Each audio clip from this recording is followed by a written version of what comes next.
Everybody, and welcome back to Talking About Birds, the only Cardinal podcast that, like he who shall not be named, formerly number 39 on the St. Louis Cardinals, should be completely eliminated from all discourse, erased from history and memory, and never spoken about ever again for as long as we all shall live. My name is Nate Heininger, and I am joined by my co-host, Vince Morgan. Miles Michaelis, right? Yes.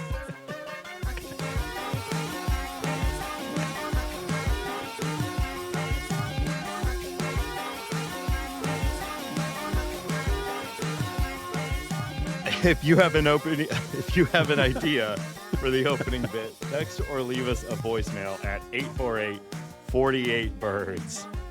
Hambone, that one came in through voicemail. All right. Was it good? I'm not sure. Was it wordy? Was it the lengthiest one we've ever had? Without a doubt. And I guess that's in itself an accomplishment. I'm not sure if I want to start that as like I will say for the listener, Nate, it was a 2-take. It was not easy for Nate to get out, and that brought me joy. So if you're thinking about it from that angle. Hold on. It was only a 2-take because I started and then Slacks, interrupted me. But I feel like I nailed the meat of that in one. If you're watching this podcast, watch the work that Nate has to go through to read that. Reading is tough. Now that I couldn't be more on board with. That is the smartest thing you've ever said. But just saying, if you like getting that, effort out of Nate, then keep doing it. On the substance of the message, we've had a lot of fun, roasting Miles Michaelis over the last year. The single most impactful Cardinal pitcher in the last 5 years, Miles Michaelis. This one felt a little over the top, You think so? A little bit. You think so? Yeah. Do you think? Well, I think that was the whole flavor. We were going for maximalist, right? We were going for it was, and I'm okay with erased from history. I guess I agree with. I do think that is going to, like, the sands of time are going to just. There will be a time where only you and I remember Miles Michaelis pitching for the St. Louis Cardinals, and we will tell our children's children that he was here, and no one will believe us. They'll look at us sideways. The 2 legs remaining in the sand. Yes. Hambone, we're skipping past. I should have brought this up last week, and for that I'm sorry.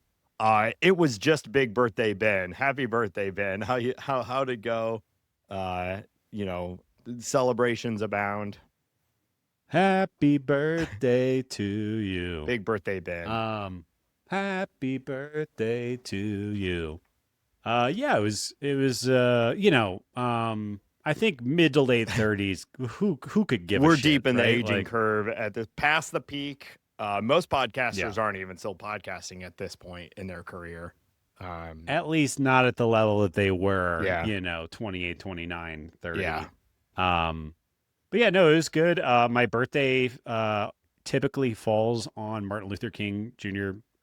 Day weekend, which big bless up to my mom for planning that one out. It's really nice to get a 3-day weekend. Oh, yeah. Yeah, mine is right around Halloween, which often, while there's not a day off, there's some fun festivities that kind of coincide with it.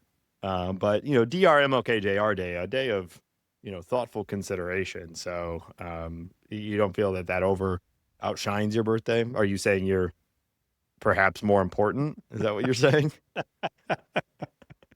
No, I will happily ride on the coattails of MLK JR or whatever the hell you said. DRMLK so we have this great, my lovely wife makes me a key lime pie for my birthday, and then we went up to the mountains and skied and drank. I had oh my gosh, we went to this really crappy towny bar in the city where our house is in. And while the football matches were going on, this place was serving $2.50 PBR drafts. Okay. So we do like that. I was cashing in. Yeah. Yeah. Oh, it was great. And we watched the Broncos win. And then Bo Nix's ankle shattered, and boy, the mood went sour. I don't know. I don't know who that is. Is he a Bronco? He's their quarterback. Okay. By my understanding, he kind of came out. I don't know how highly touted he was, but he's like saved the Broncos. The Broncos are relevant again. Okay. Won the game at the end of the fourth quarter, and then it was like within 10 minutes of the game being over, they're like, Bo Nix's ankle is shattered, and he'll play football in like 25 months or whatever. Oh no! So the vibe in the bar, we were having a good time. You know, I was putting money in the jukebox, but folks didn't like that. But yeah, no, it was good. Yeah, I don't. Oh, relevant to this podcast. Yeah. My lovely wife gave me a couple of birthday gifts, and one of them was this like really. I posted it in the Bird Scored. One of this like a really like well put together fancy scorebook, like a baseball keeping scorebook. And I think we've talked about this on the show. I've never been one to keep score before, but I've been kind of like talking about it. How I think like. That's definitely part of me getting older is I'm going to be the scorebook guy. So anyways, Mary got me this, and my plan is to take it to our spring training I was trip, gonna ask. And I'm gonna start I'm gonna start keeping score. I'm gonna try to I won't be any like Stu Styles on the scorebook, but I'm gonna do my damnedest and try to engage with it, you know. Get off my damn phone. I get it. That'd be fun. It did look nice. I thought that was a thoughtful gift. But not really my vibe with a game, but I do get it, and I think you would be pretty good at it. I did think about, so we've talked about it on the show a little over the past few weeks as plans have been rumbling, but now we have confirmed, like, plane tickets are bought, place is booked. We are going to spring training. We're going to be there in the first week of March, which makes me think this will be a good test ground for your scorebook, because those are going to be the games where we're getting 18, 19 different players in a single game. So it's going to be a bit of a mess, and that'll be interesting. I'll be scoring with pencil, and it's probably going to be bad. Yeah. But, you know, that's why we have spring training is to... Well, it's spring training for you, I guess. You know, you're getting the regular games when you're at Rockies games and you're just putting strikeout, strikeout, strikeout. You know, you'll be really... prepared for that. Fly ball to left field, strikeout, grounder to second. Yeah. But yeah, Shohei comes. Homer. But I'm looking forward to that. I'm looking forward to keeping score. I'm looking forward to all those things. And, you know, the year of me being 37, Nate, wow. It bang, zoom, just taking off. He's on a heater, folks. You know what's funny is Miles Michaelis and I are almost the exact same age. Yeah. And we got him, didn't we, folks? Man, that guy sucks compared to everyone else. I know, just thinking about how like his career is essentially done, and I'm like, I don't know, what am I doing? Yeah, like got 30 more years. I'm hanging in there. I got one last little thing before we we got a packed show as always, but I was looking at movie award season is about to be upon us, Hambone, and it occurred to me, I was looking at the list of the Golden Globe winners. There's a movie that's doing well in awards right now that I'm surprised we haven't talked about. I assume this is your favorite movie. I don't know exactly what it is. I don't know anything about it, but I assume you have one or two of these like in your closet somewhere. Did you see who won Golden Globe for Best Picture? I don't remember. Hamnet?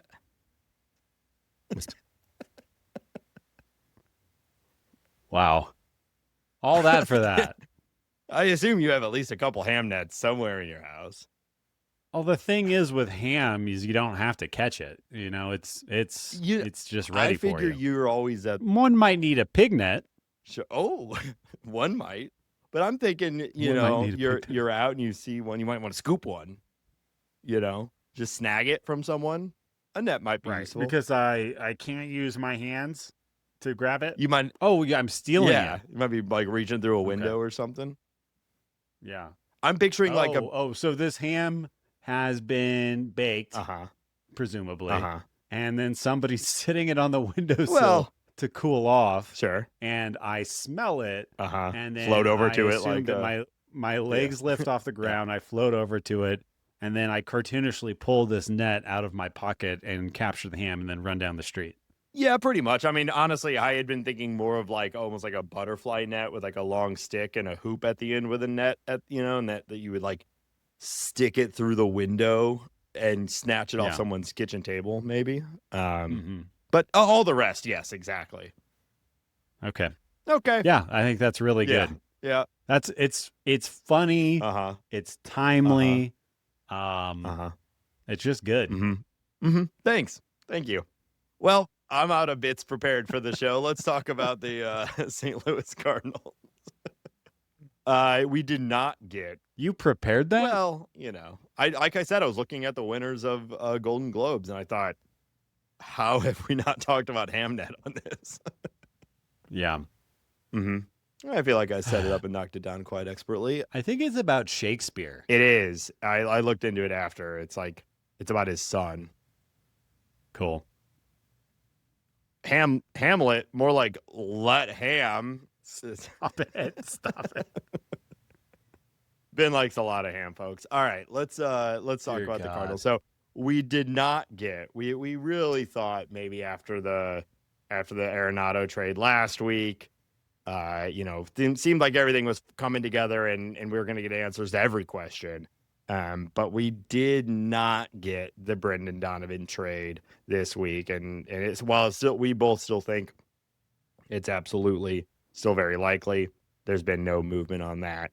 We did get a little bit of information from Nolan Arenado and his thought process through this whole thing and some of the communication with him. Do you want to break that down? Yeah, I got 3 quotes here. I think I'll just read them all and then we can discuss. So this was Nato talking to various sources after, obviously, the trade. He said that seeing where the Cardinals are headed the past few years, it was very evident that there's a step they need to take. This is Arenado obviously talking about his departing of the Cardinals, letting these young guys go and finding out who they are and who their identity is. He then went on to say, I think I'm just kind of in the way of that in a sense. I kind of always felt like that last year, which kind of bummed me out to read that. And then he went on to say, I loved my time here. The conversation that I had with Chaim Bloom was very much want to let some of those young guys play. Not that I'm in the way, but we need to see what we have. So obviously, like Nolan kind of having some feelings about why he ended up here. He also talked about that when he decided to opt into the remainder of his 8-year, $260 million contract, it was because he planned on finishing his career in St. Louis. So I do think that, Nolan's kind of a weird guy when it comes to his like public facing persona. Yeah.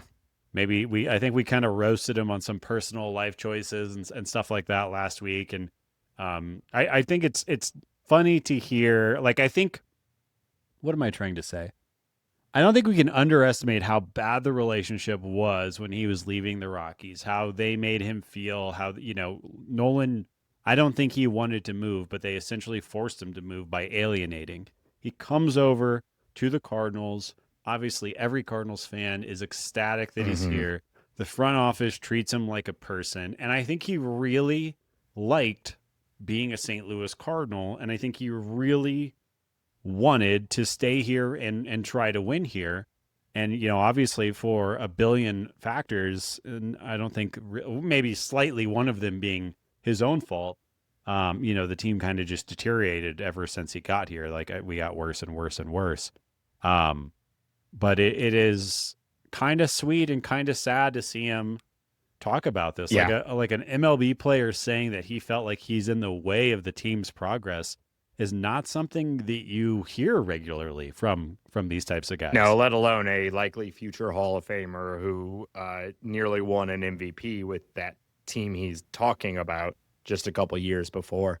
Really, this is all really like the center of why I started last week's discussion about Arenado, feeling just kind of sad about it, even though we knew it was the right thing and we were happy it was done.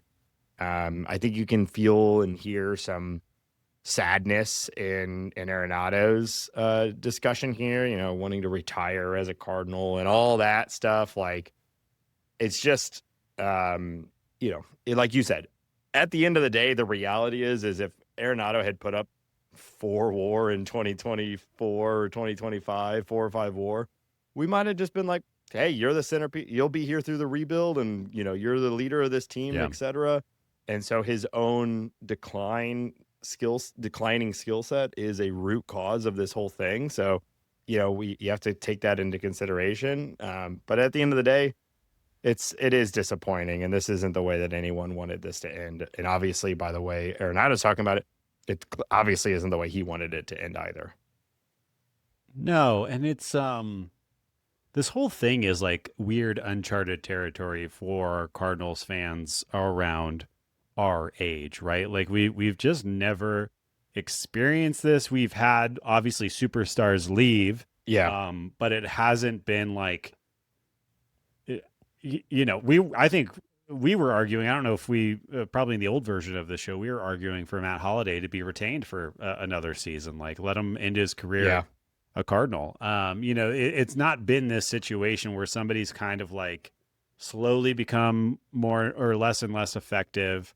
The team's deteriorated around them, and then, you know, he kind of walks out with his legs or his tail between his legs and $30 million behind him so that another team will take him. It's the whole thing is just kind of bizarre. Well, but I mean, part of that, to be fair though, to the Cardinals, now while we haven't really liked this in some situations, part of the reason that they've avoided that is by avoiding mega deals to various free agents. You know, you get yourself into this spot by having you know, some of the highest paid players in the league on very long contracts. And they basically have never done that, you know.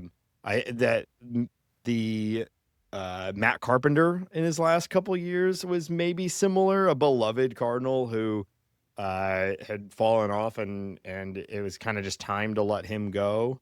You know, so there's been a little bit of that. But for the most part, but that was more like let him go because we like our other guys and we want them to have at bats. This is just like we dumped you. I mean, we traded you for not, you know, we are spending $30. We're spending $30 million to not have you. Yeah, it is different, but you're right.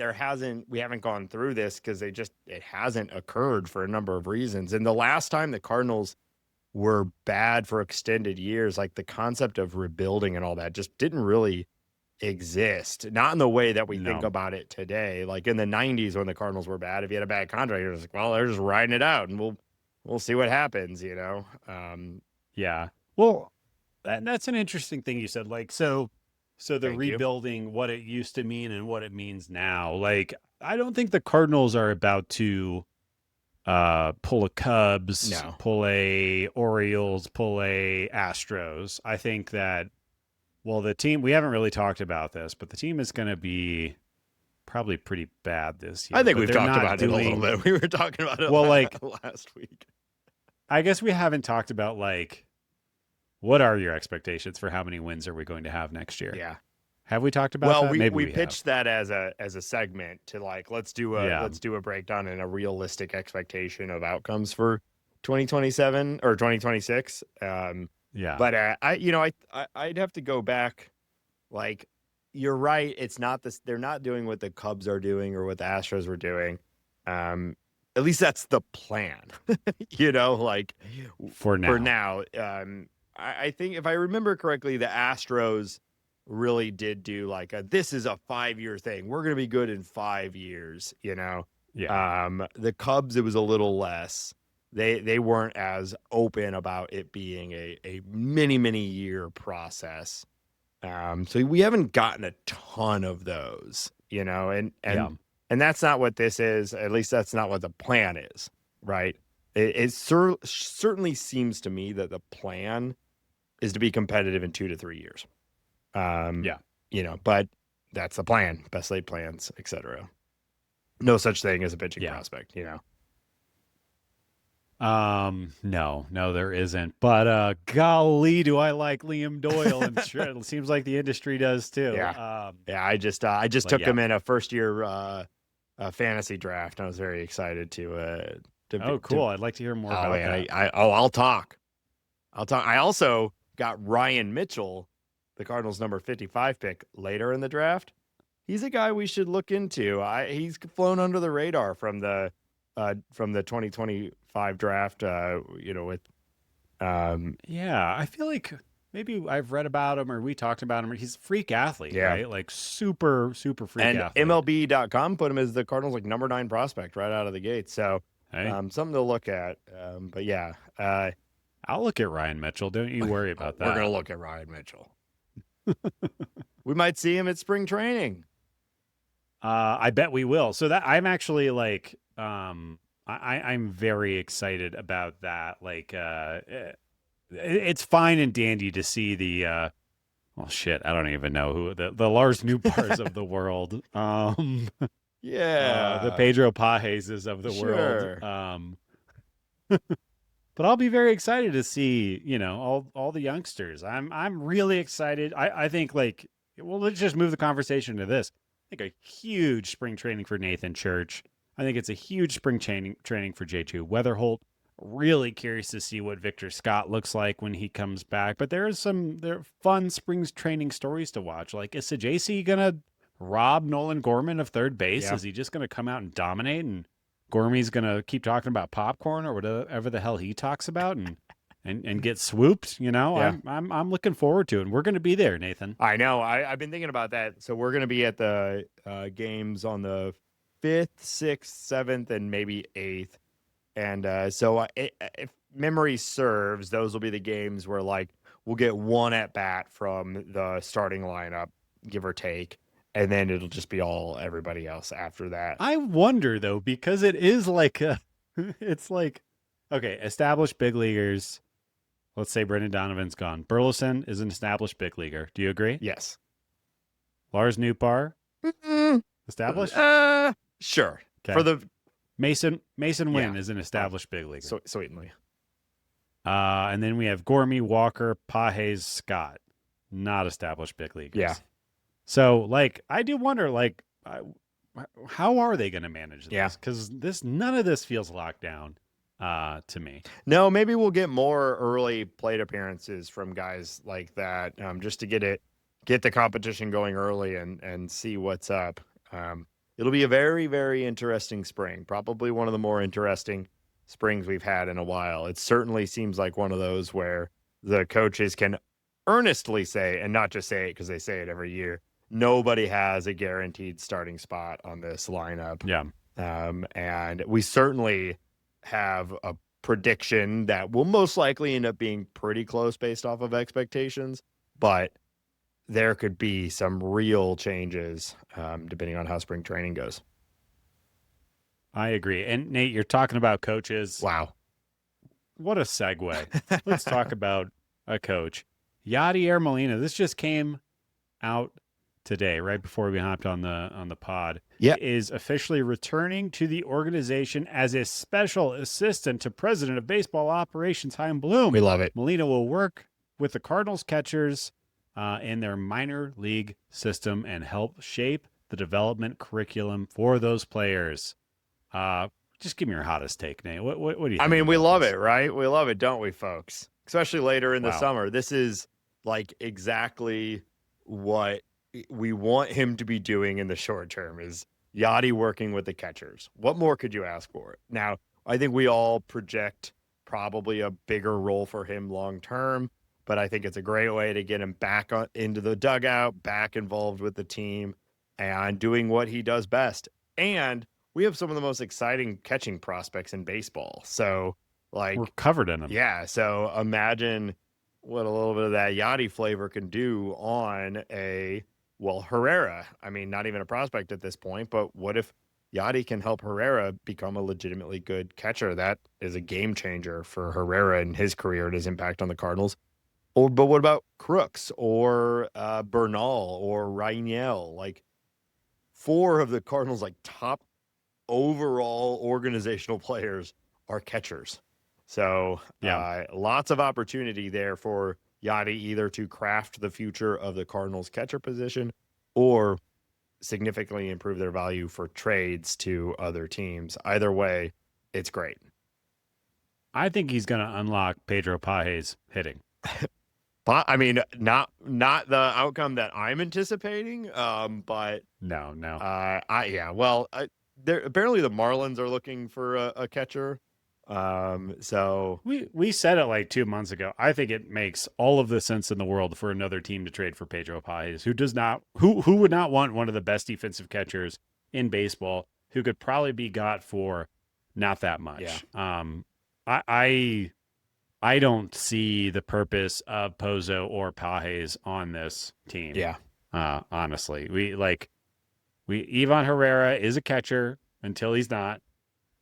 Jimmy Crooks and those other two young guys, we have too many, and those are the two least exciting of all 6. Yeah. Let's move. I don't get it. I don't get Pozo. Why? Well, I'm getting all worked up. Well, doesn't make any sense. I mean, I'm always torn on this because you gotta have 3 to 5 catchers on your starting lineup, and so at least in your 26 man. So you don't want to remove too many of these because what a powerhouse this team would be if we had all these catchers on the MLB roster. Yeah. So that's important to think about. Oh, I know, Nate. I know exactly. We don't want to forget about that point. I'm excited for Yadi, and I think it's good that he's coming in with this focus. And also, this focus maybe eases some of the concerns of people saying he's breathing down Marmal's neck, that sort of thing. It's maybe in time, eventually that's going to be a thing for him, but bringing him in to work with the catchers and be in the dugout, it's going to be great. And we're all we're going to have a good time seeing Yadi back in the dugout. 100%. And I get that Yadi wants to be a manager and everything like that, but he's going to Oli Marmol is going to listen to Yadier Molina when he has suggestions or in-game strategy calls and stuff like that. So Yadi can kind of have the best of both worlds. He gets to work with the catchers and the pitchers and do that thing that he loves. And whatever he says, Oli Marmol is going to take extremely seriously because he is a Hall of Fame catcher who wants to help. We might be marching towards some sort of puppet state here, Hambone, you know what I mean? Where Marmol's going out to talk and he's sweating and looking over at Yadi for hand signs for all guidance. I think it's important that you said that out loud, Nate. And I think it's important that you put that out there. And I think that it's important is the first word and brave is the second word. Thank you. I would use. That's one of my key characteristics, I think. What's funny though is Mike Schilt looked more like a puppet than He did kind of look. Why is his hat always so low? Pulled it too low. Weird head. Yeah. I think he's got a bad head. I think. Not like us, Hambone, with our good heads. All right. Baseball America, they released their top hundo prospects, and I think, the Liam Doyles were there, the JJ Weatherholts were there. Yeah. We all know that. But what I thought was extremely exciting, Nate, is that your guy, Joshua Baez, was number 54 on Baseball America's overall prospect ranking. Hambone, the sheeple are waking up.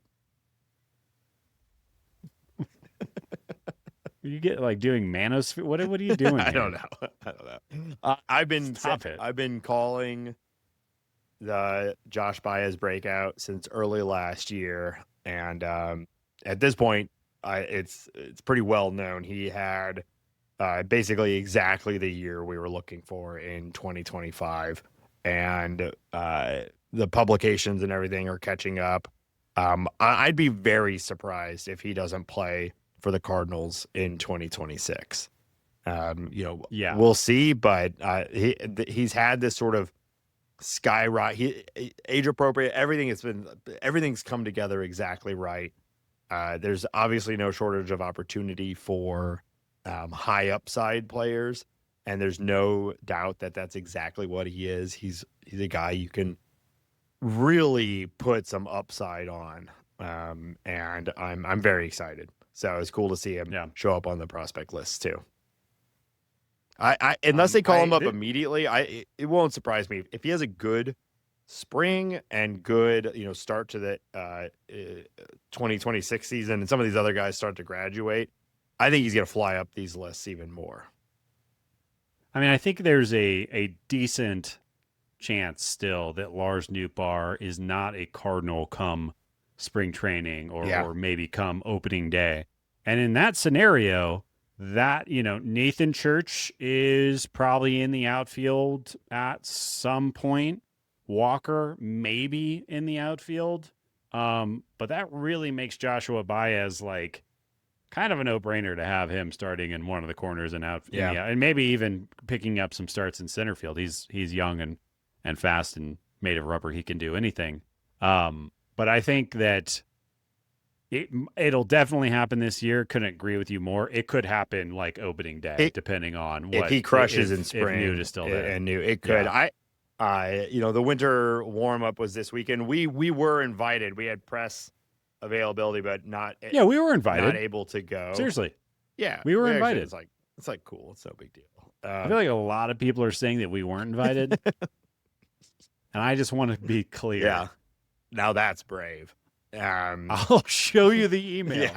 Yeah. But couldn't make it. And anyways, so on and so forth. I know one of the takeaways Jake was talking about is it certainly seems like Jordan Walker is the starting right fielder going into the season, barring an absolute collapse in spring. But you've been watching those clips. You've been watching the driveline clips and whatnot. He's putting in the work, Hambone.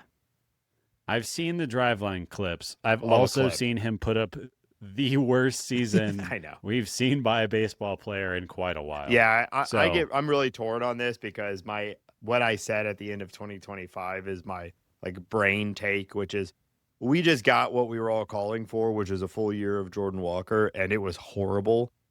So I'm totally content with the Cardinals starting him in 2026 in AAA and saying you have to earn it.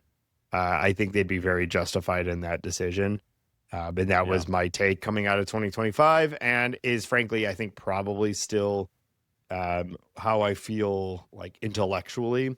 But emotionally, I'm completely back on the other side. Let him rip, baby. Look at that guy. What's he going to do at AAA? I mean, really, he needs to just sit at MLB, face MLB pitching, and get to the point where the team should be chasing upside right now in every capacity, and there's still very few people in all of MLB with more upside than Jordan Walker. So what are we doing otherwise? So I don't know. Yeah, no, I'm okay with that. I'm just not like my jets have cooled. Yeah. But I'll watch the driveline clips. I'll watch the clips. I'll get pumped. Dude, we love a clip, don't we, Hambone? I want to bring it back to the young guys. You kind of have your hobby horse, Josh Baez, right? Uh-huh. And I kind of wanted to bring up my new hobby horse that I think this podcast didn't mention him. We have never mentioned him before. And I don't really see a lot of talk about this guy. And I kind of wanted to, and I'm not saying I discovered him or anything like that. I feel like he's under talked about. And when I was doing some digging over the last week or so, I thought he was worth bringing up. And that's Deniel Ortiz. Nate, are you familiar with Deniel Ortiz? Not really. No, I saw you wanted to talk about him, so I kind of looked into him. I'm like, yeah, I see why you want to talk about the guy. So yeah, you set it up. Let's just bring it. I just want to talk about it. This guy is 20 years old. He split 2025 in between A and high A. He was drafted in 2024, round 16, pick 6. So obviously pretty far down there. Overall pick 471, and across 107 games over those two levels last year. It was 450 plate appearances. Hit 13 home runs. He had 39 stolen bases. He walked at almost a 15% rate and struck out just below or just above, or sorry, right at 26%. He had his overall WRC plus on that entire year was 152, which, by the way, did you see that Ruben Amaro Jr. talking about how WRC plus is stupid. Yeah, what he say is like, I don't care about WRC plus. Tell me how many runs did they drive in? Tell me how many RBIs, how many home runs they have. And I'm like, dog, that's what that is. It's what it is.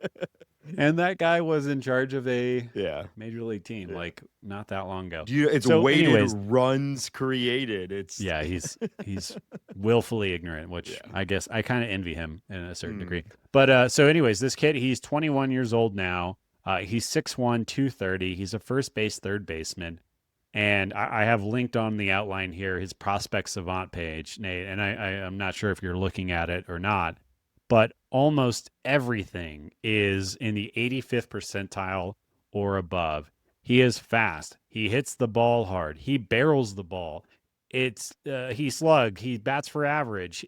He does everything you could possibly do.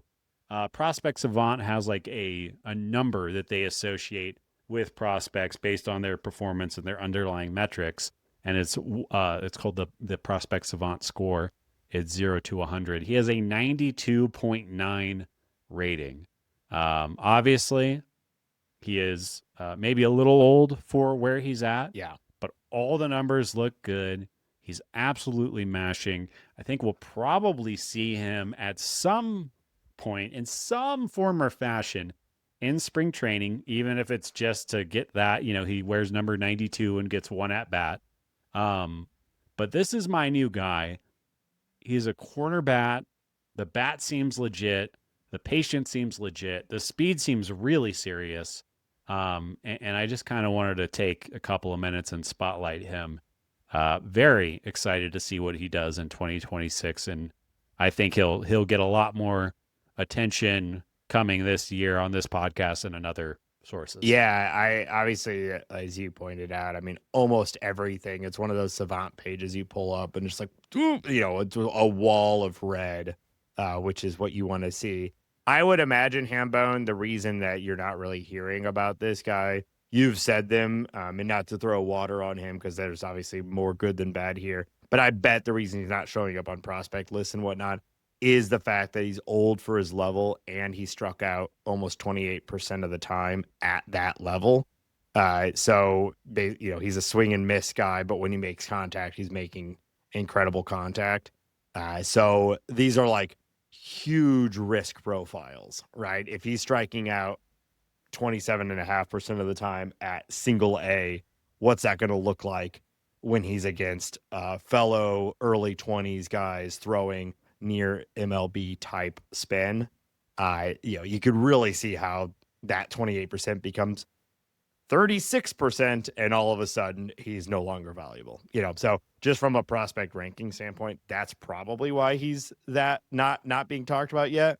But that gets solved by him getting maybe promoted to AA, a more age appropriate league. And if that K percent stays around the same and he continues to put up this type of red everywhere else, I think you'll see him fly up the lists. Yeah, I'm calling it now, Nate. I think that's going to happen. I went down a little like MLB film room hole watching him. I am buying what he is selling, and all right, I think he's going to be. I think he's going to scream up that prospect. I mean, that's just it's part of the fun of this. This is where the fun is at right now, folks. As a St. Louis Cardinal fan, is looking for these sorts of guys. Who are you going to find that is like, at least this is a type of fun that I enjoy about this. Maybe you all out there have different, but like finding these guys, AA, single A, breakout years, and watching the rise and hopefully seeing the debut and the success and all that. It's part of the fun. All right, Nate, I'm just going to say it. He's the next Juan Soto. Damn. I'll take the under. No. Okay. I'm going to get into sports betting now. He'd already be in the big leagues if he was Juan Soto. Yeah, he's 3 years older than when Juan Soto made it to the majors. All right, I take that one back. Okay. All right. Okay, there. I did my thing. We talked about Deniel Ortiz. He's cool. Yeah. All right, so I don't know. Do you want to go through some of there hasn't been much movement, but there have been a few rumors happening right now of Cardinals expressing interest in players. To me, there were the two that has really stood out. Seemed like there was actually some more heat around them, and that was a Cardinals apparent interest in Griffin Canning and apparent serious interest in Miguel Andújar. Let's start with the last one. You had called out Miguel Andújar as a potential, as the Cardinals have made it pretty clear, especially reiterated at winter warmups this weekend, that they do want, or at least they have space for, a right-handed bat. I've been pretty skeptical of the whole thing, questioning if it's absolutely necessary. But I will say Andújar, of the list of people that have been thrown out there, is the more appealing to me. Still young enough, has had a pedigree in the past, it does one thing really well, which is hit left-handed pitchers. That to me feels a lot different than like your DJ LeMahieu's and things like that, where you're kind of just hoping they stave off retirement one more year and are suitable, But I'd be fine, or fine is maybe underselling it. I think an Andújar signing could add value to this team and be fun to watch, which would be certainly valuable. Where are you on Andújar? Yeah, I think he is a player that can absolutely hit left-handed pitching. Everyone knows that about him. And he is a player that can be traded at some point during the season, and you can get something back, because there's going to be a team that's going to need that specific thing, and they'll give you a player that you could not have gotten without having him. So I think it's like just that alone, it's probably a good idea to bring that guy in. I also do think that there's some kind of there's a value add to the team that is kind of hard to really explain. That it just takes a little bit of pressure off of Lars Nootbaar having to be the guy. It takes a little bit of pressure off Alec Burleson. It just takes a little bit of pressure off all the other guys on the team. I think especially the lefties, for not having to be in every tough lefty situation. And I think that that's like just a quality of life thing. Having another guy that's actually a big leaguer in the dugout is just inherently a win. Yeah. I do worry, though. I am kind of like, now when I'm faced with this reality of the Cardinals actually looking at Miguel Andújar, at least reportedly, does this mean like Jose Fermin and Thomas Saggese are going to have at-bats taken away from them? Probably. Because Miguel Andújar is there? And then I wonder, do I like that? Well, that's been my argument this whole time, Hambone, is what are we, if we truly don't care about winning in 26, which is not exactly true, but more or less true. What are you accomplishing by giving these at-bats to someone else? Other than, I think that's an interesting point about like, all right, Newt, you don't have to go out and face Chris Sale today or whatever. Like, that's got to be a nice day off, Right. I can see that. And, you get a few injuries and you don't want to overexpose some young player also having a veteran around. Like, I get that. But for the most part, my thought is every at-bat should be about the future. And I also think there's multiple teams interested in Andújar, and he is so good against lefties. I wouldn't be surprised if he gets a 2-year deal, maybe even 3 with like a 2 with an option or something like that. And at that point, should the Cardinals do more than 1 year for him? Like, I don't know if that makes any sense. There's just a lot of things that don't make sense to me as far as bringing in anybody like this. But it certainly seems like there's a desire to, and I think it's mostly for all the stuff that you've said. So just, out of curiosity, Miguel Andújar was traded from the A's to the Reds last year, and the Reds traded a player named Kenya Huggins, which great name. Love it. Kenya Huggins. And just kind of curious. Hey, Kenya Huggins? That's like what you said, like, come here, buddy, Kenya Huggins, and you do it. Yeah, you're asking consent for a hug. Yeah, I get it. Kenya Huggins was the 4th round pick in 2022. Looks like he topped out at high A last year. He's a starting pitcher with peripherals that are okay. Sounds like a giant cartoon bear. Kenya Huggins. Yeah. He's pretty 6'3", 215. Okay. He's not small. Oh, that's a big boy. Looks like he throws the ball hard. He is the currently the Athletics' 12th overall prospect. So is it worth giving Miguel Andújar money for half a season to go get Kenya Huggins or somebody like Kenya Huggins? Whatever, maybe 250. Yeah. I don't know. Yeah. I don't know. That like these are these fringe things that like it's not going to kill the Cardinals if they do it, but it's also probably not going to be a source of like, oh man, we really collapsed in 2026 because we didn't have that lefty masher, Yeah, I think the smart move and maybe a slightly more shrewd move is just all of those at-bats should go to Fermin and Sajacy. Yeah. Just feed them as many at-bats as you can. Make Sajacy and Fermin play in the outfield corners. Just squeeze the ever-loving juice out of them rather than getting a guy who, like, the other thing with Andújar is he's not a great first baseman, he's not a great third baseman, and he's not a great outfielder. And I think that Sajacy and Fermin can do all of those things too. They can be not great outfielders and fine infielders. So I think that's probably where I land. But if they brought him in, it'd be fun to talk about a new player for one. Yeah. And at least we'd have you have him and Ivan Herrera in the lineup against the lefty. You feel decent about that. Yeah. The other guy, Griffin Canning, he's been good in the past. He's warranted some big deals in the past. Great name. Love Griffin Canning as a name. My only question at this point, let's say they do bring him in, we're in such a fundamentally different spot with our rotation. Well, who is pitching now? Who is actually a starter and who isn't? Because like now we're at like 8 or 9 guys that we think are starters, and that's good. I mean, what a world to be in. But many of them, like, is it a 1-year deal for Griffin? So is Fitz now your long man? Like, are we actually pushing out some of these other acquisitions? So I think the way that the rotation, if they were to start playing today, it would be Liberatore, Dustin May, Michael McGreevy, Dobbins, Leahy. And so Dick Fitz isn't Dick Fitzing into the rotation to start the season. I think Dick Fitz is either starting at AAA or in the bullpen. Yeah. I think Palante is either starting at AAA or in the bullpen.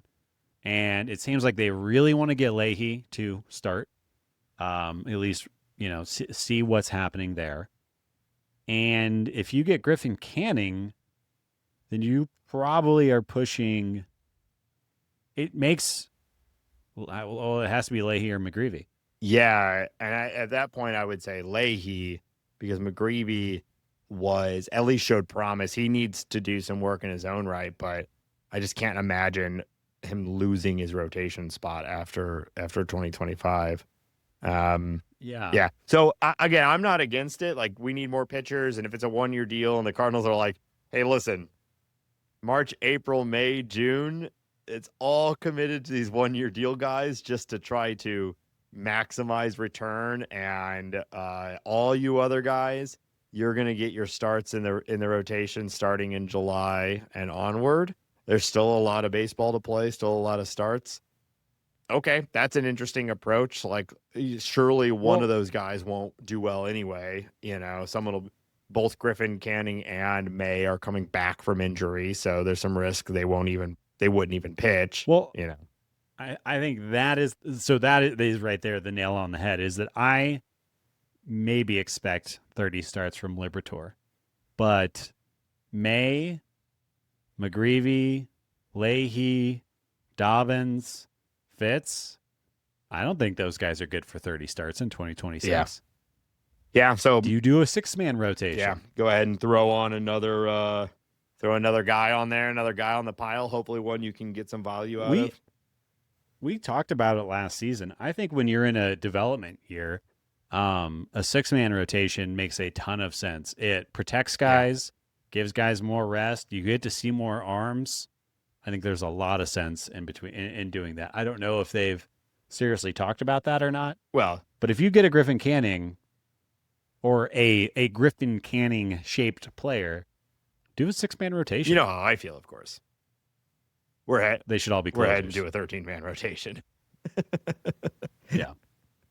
No. You think the whole team will be built out of closers? The whole team will be built out of 3-inning guys. They'll be like 9 3-inning guys, and maybe 10 3-inning guys and 3 1-inning guys. Yeah. Because you should definitely, if you have a Tarek Skubal, you should use him less. It just makes sense. Yes. No, obviously there would be outliers there, and the teams that able to do that. Oh, okay, yeah. See, when I did this in MLB The Show, Hambone, I had R.A. Dickey who would go once every 6 days and just give the whole bullpen a day off, and just reset everybody. So I could see some value in a long man, but for the most part, we got to mix and match, maximize those. You just implied that Tarek Skubal is a long man. He is a long man. He's the best pitcher on the planet. That's okay. Does he not go deep in most games? I think he's quite tall too, isn't he? He is a big old boy. He is a long man. He's a long man. He's a thick man. He's a strong man. He's a wise man. Never made it as a wise man. Yikes. Yeah. Sorry for the amount of singing on this episode. We'll stop that. Yeah. Austin Hayes. You want to talk about Austin Hayes? It's the same conversation. It's the same just copy paste Andújar. Yeah, honestly less exciting. Like Andújar, I at least understand he hits lefties well. There's a need for that. Hayes is fine. I've liked him in the past, but I don't know what you get out of Hayes that we can't just put Josh Baez out there at this point, Hayes, let's see, in a decent sample size last year, he put up a 155 WRC plus against lefties. It's better than I thought. I'll give you that. Yeah, he 949 OPS. Destroyed lefties, but did have a sub 100 WRC plus against righties, and is a better outfielder than Andújar. So I think just copy paste the same conversation that we had about. Yeah. He just can't play the infield, right? Or hasn't played the infield yet. That's the power of yet, Hambone. Okay. All right, that's all I got, Nady. All right, well, we're going to talk about the whole bunch of league news and play a little game. But before we do that, we want to remind our listeners that this show is listener-supported, just by listeners just like you. And if you want to support the show, consider joining our Patreon, patreon.com/talkingaboutbirds. Supporters of the show get access to our private Discord server. It's the Bird Scored. Very active right now. Daily conversation about the Cardinals and the direction that the Cardinals are going.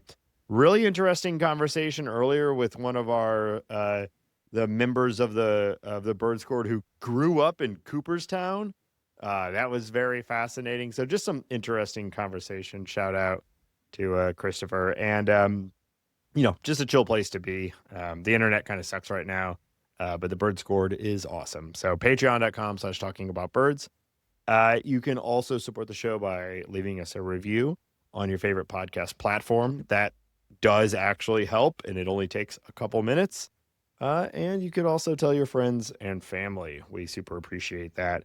Hambone, where else can people find us online? You can follow us on all the socials, Nate. We got the Blue Sky. We got the Instagram. We even got the TikToks. Wow. We're TikToking all day long. We're TikToking. If you want to watch this podcast, you can go to youtube.com and find us there. You can find all the podcast information, shirts, links to the YouTube, the podcast, all that good stuff at talkingaboutbirds.com. Of course, you can email us at talkaboutbirds@gmail.com, and you can call us and leave a voicemail or send us a text message to 848-48-BIRDS. That's 848-482-4730. 7. Yeah, we had a couple people reach out to us on, you and I had offered to help if anybody needs better understanding of how to get around like blackouts and things like that and access to games. We've had a couple people reach out to us, and it's been happy to help them. So one person texted us and another through email, and so we're here. We're happy to talk about whatever. If you want to get more involved with the Birds Gourd or understand how any of that works, like maybe you don't actually know what Discord is or something like that, like it's very easy to contact us. We're happy to talk through any of it. Oh yeah, have we ever explained what the Discord? The Discord is just like an app, and we have different threads, and we talk about different topics in the threads. Some are for hot stove, some are for random things, some are for other Cardinals media podcasts and articles and stuff like that. But yeah, we just chat in there, text chat. Yep. Yeah, I guess if you're not a freaking nerd, you might not know what that is. Nerd alert. Yeah. All right, Hambone. Let's talk about what's going on around the league. But kind of a heavy week despite no Cardinal news. Yeah. Well, talk about the thing that's pissing everybody off. The Doyers. Yeah. The Dodgers have reportedly signed a contract with Kyle Tucker, and it is for 4 years, $240 million. Yeah. With opt-outs after year 2 and 3, I believe. So he can opt out after 2027 and 2028. He got a big fat signing bonus, and he'll be making $57.1 million per year. By the way, this is so. Unless the economics of baseball change here in these upcoming CBA and or legislation, which is unlikely right now to solve this, we're going to see more of this signing bonus thing. It's flown under the radar a little bit, but like Vlad Guerrero's contract also. How do you feel about this, Hambone? Gigantic signing bonus, split up and paid out over 10 different over the life of the contract. Yeah, it sounds like a signing bonus why, to me, right? Why would you do that? Well, it's because bonuses are taxed differently, and it can be taxed on the place in which you reside versus where you are playing. And so these guys can live in places with lower tax rates, and their bonus and if their salary is bigger bonus, it lowers their overall tax burden, which I'm going to assume there's various opinions on things like this out there. But I think we see it with the Kyle Tucker one. We're going to start seeing, if nothing is done about this, we will see someone sign a like $500 million contract with a $450 million signing bonus that is paid out over the life of the contract. You know what I mean? Right. And it's all to avoid taxes. But anyway, back to the thing that normal people are mad about, and not just, me. I think I think California is working on a law, like a Shohei Ohtani law, so that he can't have his money taxed in in Japan and California. Yeah, because that was another thing with his $700 million being so deferred and all that. It was in a lot of ways it was ultimately just to defer or reduce his taxes. It really is. We're getting it from both ways. We're helping finance these stadiums with our tax money, and then the players aren't paying. Yeah, it's so fucked. Yeah, this is part of the whole stew of why people are so mad about these mega contracts, and the Dodgers in particular, as they obviously continue to manipulate the contract laws in order to stay below certain thresholds and allow players and whatnot to avoid taxes, which is a lot. But people are mostly just mad about the Dodgers right now for just going and doing it again. Let's keep it baseball focused now. Yeah, I'm sure most people agree with what we're saying. If you don't, message us. Sure, I'd love to hear your thoughts. But send that to ben.samorka@gmail. Wow. Really blown up. I guess you could have guessed that. And that's what they all are, right? Why don't you tell them my address too while you got it? I Fart, think the fart, thing fuck, street. doesn't even start with a number. No, Idiot, the whole thing is you. moron. Um, So the thing that I find the craziest about this is, well, first off, that he's making the same amount of money that Albert Pujols made over his entire Angels contract in 4 years. That alone is crazy. What is also crazy, typically the way that nerds look at these types of things is like, okay, the average dollar per WAR, it's about 10 million, maybe somewhere around that. In his highest, in his most powerful, best season, Kyle Tucker has been just under a 5 WAR player. They're paying him about $60 million a year. So they're like, just from that, and what I'm not trying to dunk on Kyle Tucker. What I'm trying to illustrate is the fact that the Dodgers are playing a game that nobody else is even. Yeah. We don't even have the rules to what they're doing. They don't care about overpaying. They don't need to worry about it. They're going to make this money back. They can come in, swoop in, outbid everybody. Overpaid Kyle Tucker, who has been injured the last couple of seasons, who hasn't been. He's good. He hasn't been great. He hasn't been highest AAV in the league level, but they don't care. Yeah. They can just swing their dicks around, get Kyle Tucker. And why would, if you're Kyle Tucker, why would you not sign this deal? Oh, yeah. You're getting $250 million in the quickest way possible. And you have you're 28 years old. You'll be 29 going into next year. You have two other opportunities to opt out to get more money on a longer term deal. And I don't think any other team would be willing to execute this. Maybe the Mets. There was some chatter that the Mets were in the same area, but if I was Kyle Tucker, I would choose the Dodgers over the Mets. I think that the fact that the Dodgers are going to be running the highest payroll, it's not even close. The broken baseball conversation is what I'm getting around to. Is baseball broken? Is this bad? Can other teams do this? I don't know, Nate. Yeah. Well, I don't know. This is the first one that I've been like, you've got to be fucking kidding me. Yeah, because generally speaking, my opinion on the Dodgers has been the Dodgers aren't the problem; it's every other owner. Every team could spend more money. Every team could operate more like the Dodgers. They just choose not to. But the reality is that is at this level, that is not totally accurate. Most teams cannot spend like this. As much as I am like, they're all billionaires, they can spend more money.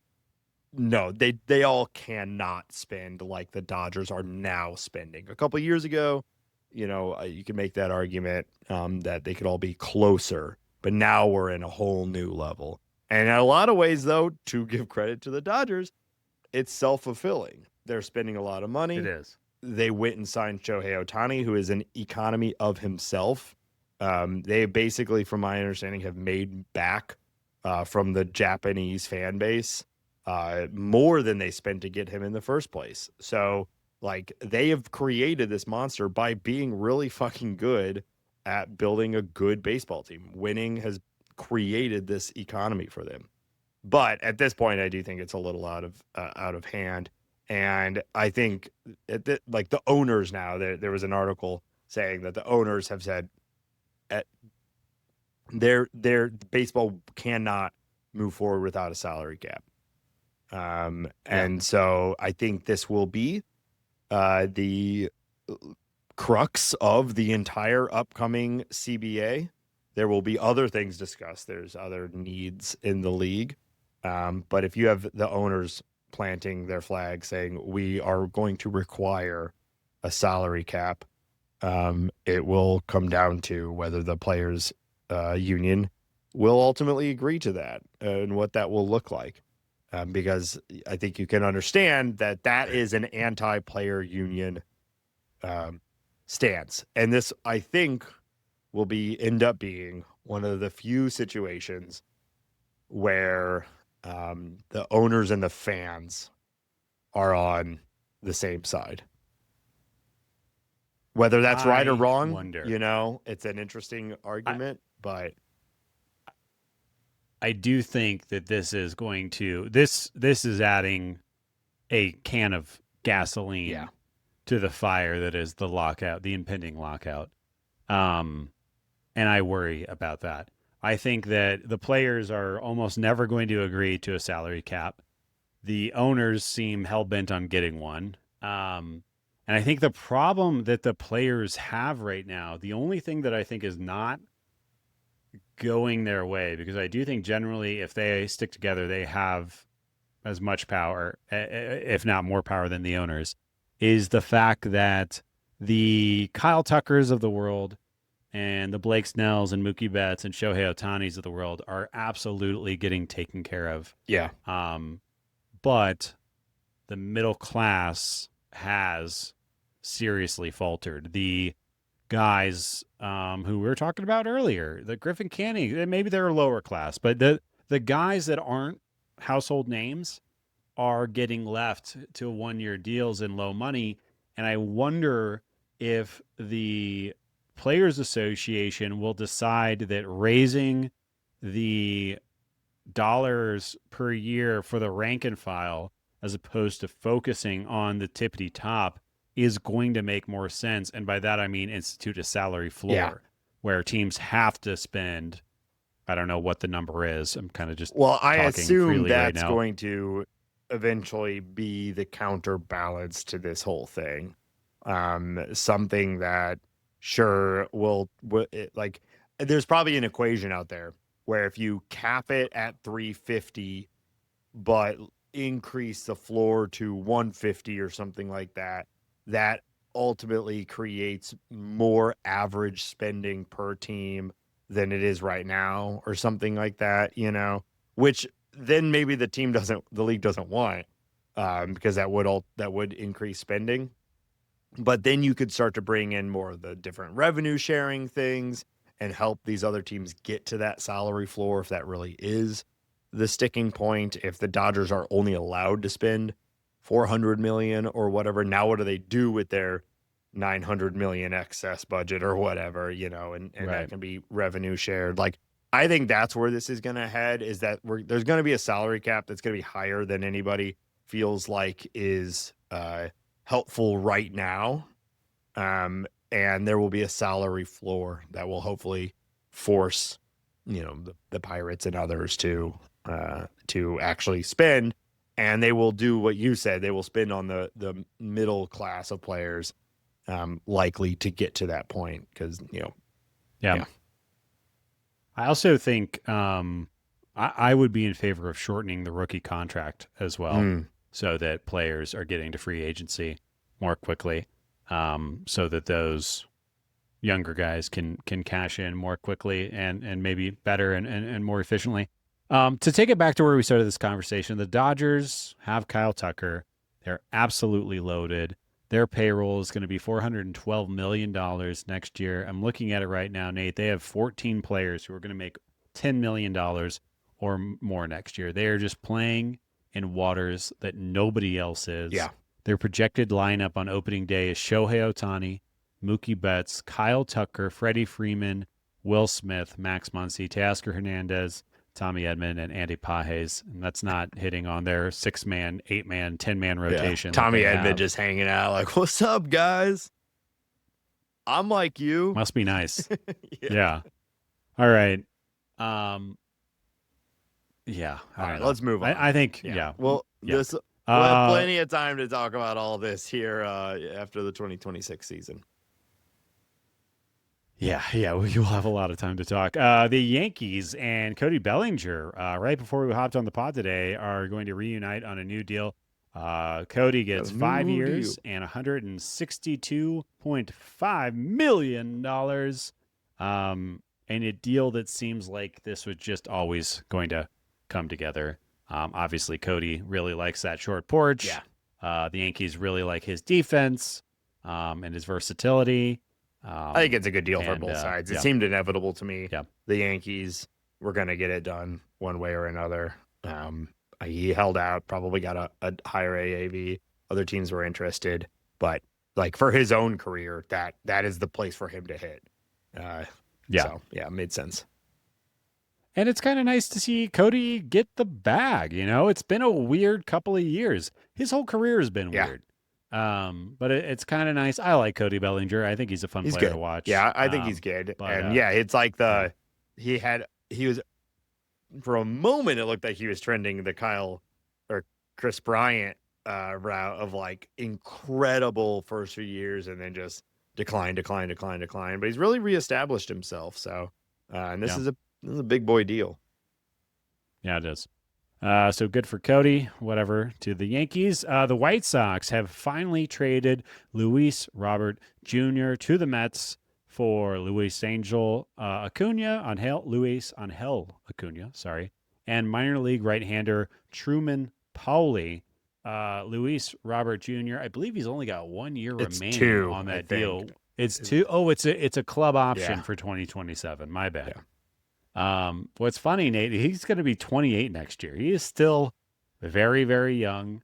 But you have to think he probably slides into center for the Mets. And I think that him getting off the White Sox is just good. Yeah. This is going to be good for him. I think this was a stellar trade for the Mets. Look what Andrew Vaughn did when he got out of the White Sox last year. Everything is going to be better for him. I still see him as one of the highest upside players in the league. He clearly has suffered from injuries and other things, but I really think there's just a pox upon the White Sox house, and it will not surprise me at all if this dude is like a 6-WAR player for the Mets. It is a centerpiece of this team being good this year, and I don't think they gave up much. I know Acuna is the name and all that, but man, he looks like he can hit 2 home runs at the major league level, and he's fast and he's still young, so maybe there's some upside there. But the White Sox have like a bunch of guys that are like light hitting fast guys, and I just don't know why you target him. He is very young still. He'll be 24 coming into this next season. He has big league time under his belt. I'm very surprised that this is the best they could do for him, though. Well, that's what I think. It's just a bad deal. They really fucked up the Luis Robert Jr. thing. They I understand that they had a GM change and that's always hard and whatnot. Yeah. And he's been their only good player for a little while, and that's hard to do. But they should have traded. He's been like one of the top trade candidates for years now. They just have finally. They hold and they hold and they hold, and then they sell low for this. It's and also like, frankly, the White Sox are looking more interesting than they ever have.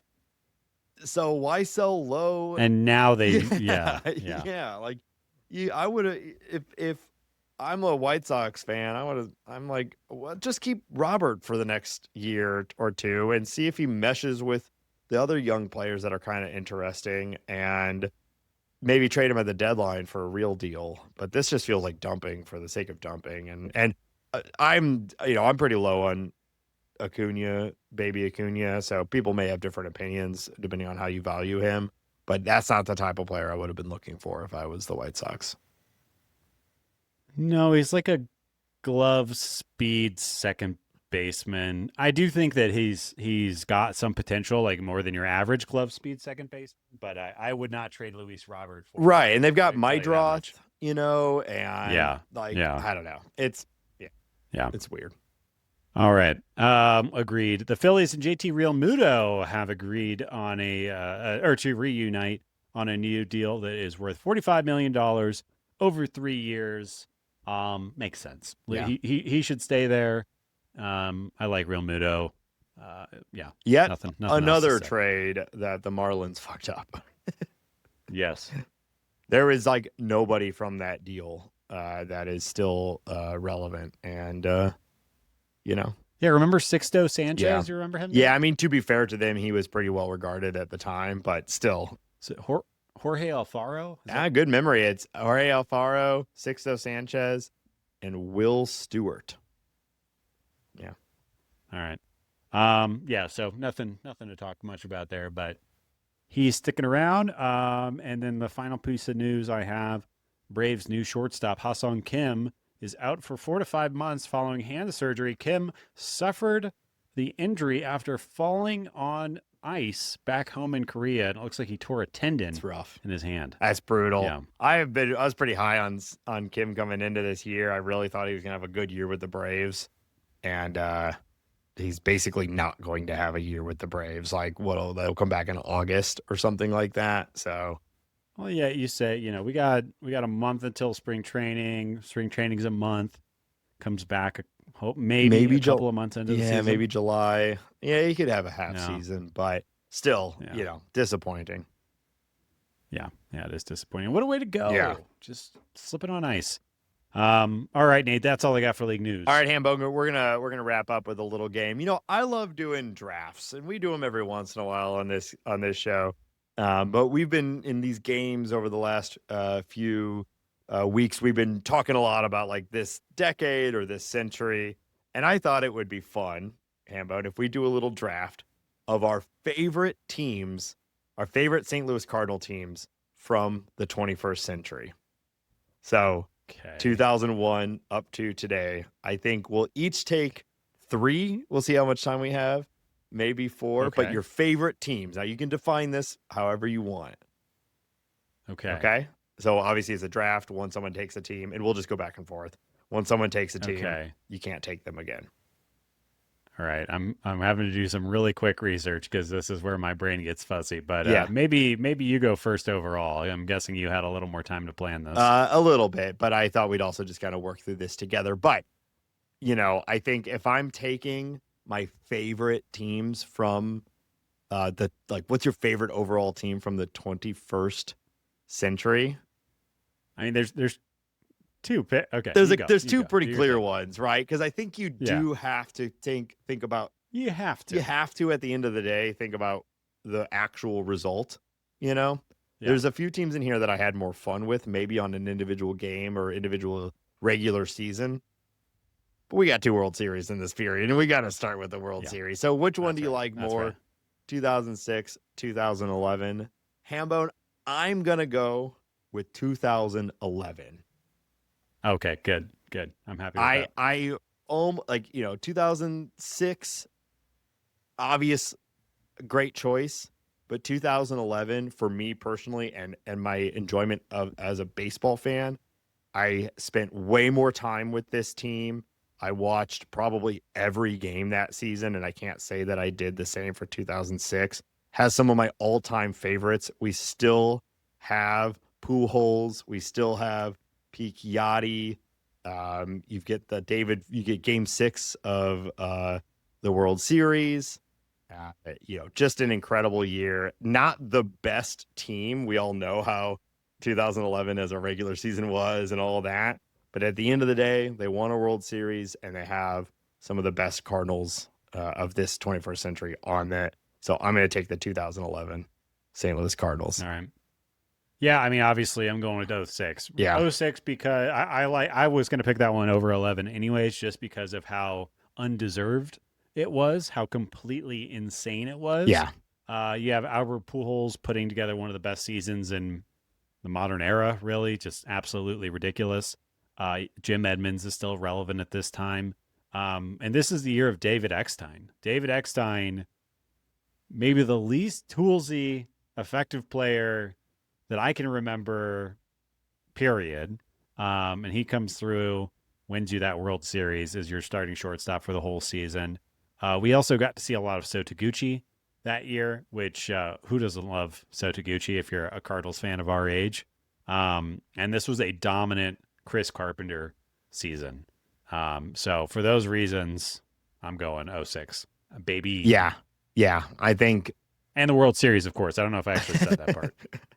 Obviously, we had to start with those 2 teams, right? You can pick your poison on either side. After this is where it gets a little bit interesting. And I've been torn because I took the 2011 Cardinals.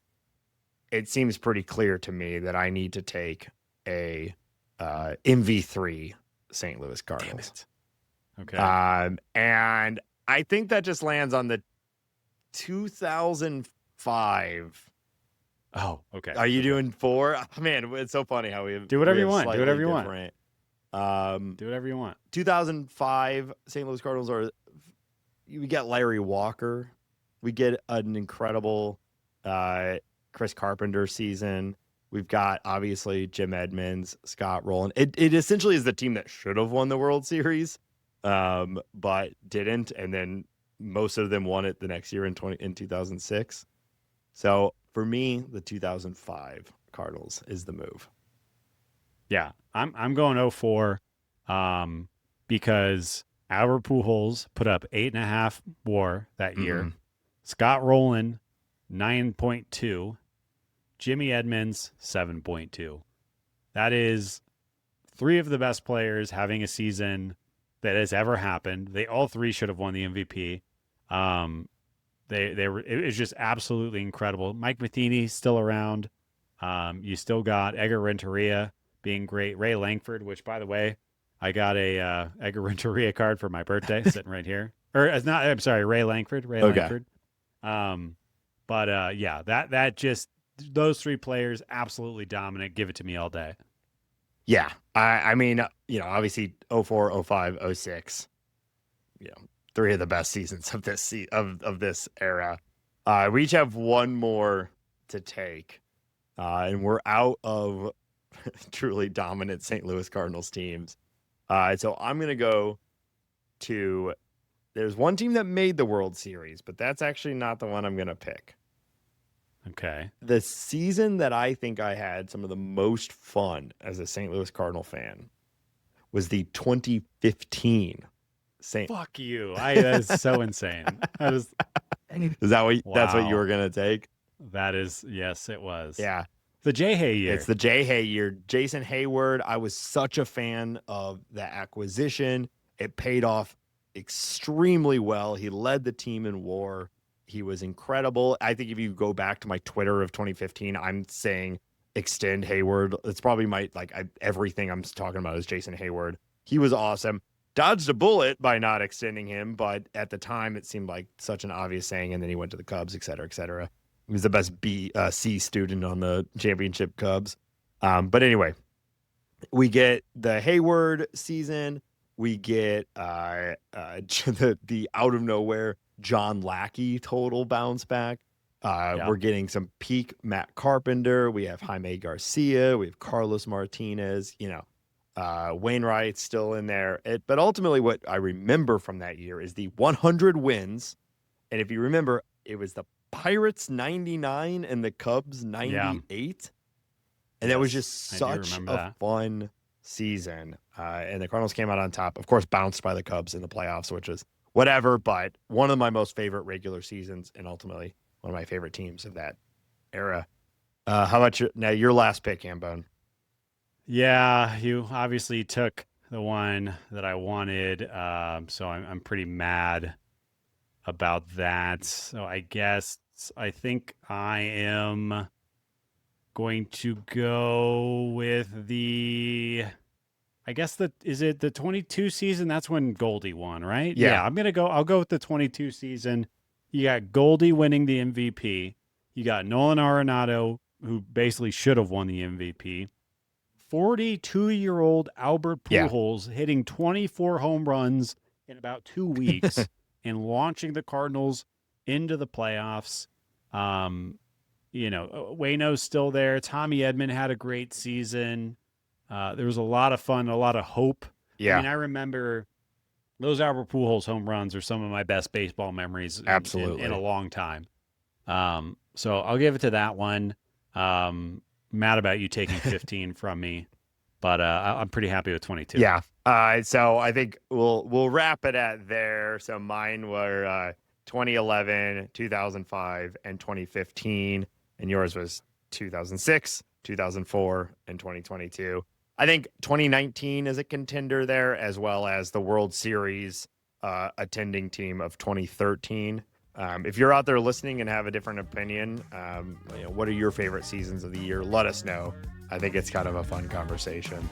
And that's going to do it for this episode. So thank you all for listening. As always, all the links and everything at talkingaboutbirds.com. Please check out the Patreon and shout out to all the patrons. We really appreciate you. And we will be back next week, as always, maybe with some more trade breakdown, but certainly there's always enough to talk about. So until next week, I'll say it. Go Cardinals. Go Birds.